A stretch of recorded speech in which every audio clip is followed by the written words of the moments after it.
Gordon was resting in a siding. It was a hot day, and the express had been heavy. "I get so out of breath," he complained, "but nobody cares. They just say I'll be alright after a rest." "Get Sir Topham Hatt to give you tanks and a bunker," suggested Thomas cheekily. "You'll feel a new engine. We tank engines never get out of breath, you know." Perhaps it was lucky for Thomas that poor Gordon hadn't the energy to reply. The men worked hard on Gordon, but they couldn't make him better. "You need new tubes, Gordon," they said. "You'll have to go to the works to have them fitted."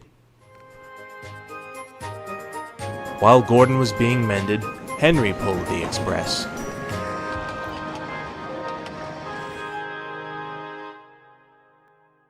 But one morning, just before Gordon was due back, Henry was ill too. "We've no spare engine except Thomas," the inspector told Sir Topham Hatt, "but he can't pull the train on his own." "Could Percy help?" asked Sir Topham Hatt. The inspector shook his head. "The two of them with Duck might manage," he suggested. "It's only as far as the works. They're sure to have a spare engine there."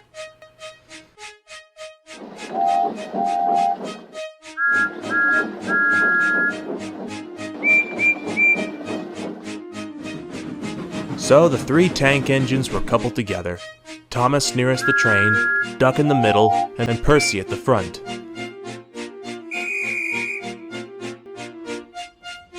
Then, slowly, they started.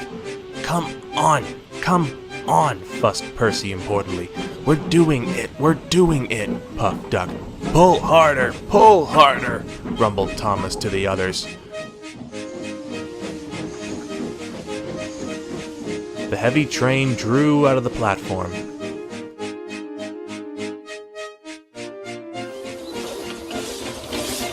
The engines couldn't go as fast as Gordon, but the passengers didn't mind. They knew that Percy, Thomas, and Duck were doing their best.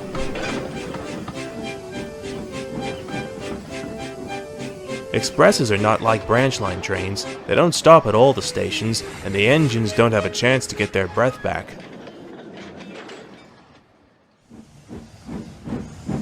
Soon the three began to feel tired. They struggled valiantly up Gordon's Hill, but that the strain was beginning to tell.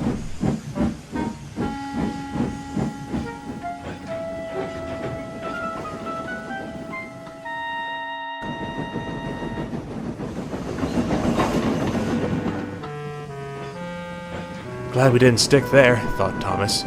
Gordon would never have let us hear the last of it. But the hill proved too much for Percy. His driver blew his whistle and stopped the train. "We can't take you off, Percy," said Thomas's driver.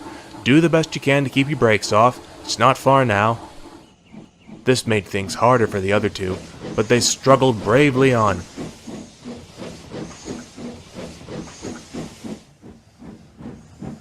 We're nearly there, puffed Thomas and Duck together as they summoned a last brave effort. Poor Percy had no steam left to say anything. They were just passing the works when Duck found that he could go no further. Thomas could not pull the heavy train on his own, and the procession came to a standstill a few yards short of the station platform. And there, watching from the works siding, stood Gordon. Sir Topham Hatt, who had been on the train, told the three engines he was proud of them. "You did very well to get so far," he said, "and now you deserve a rest." Duck, Percy, and Thomas were uncoupled, and a new engine took their place.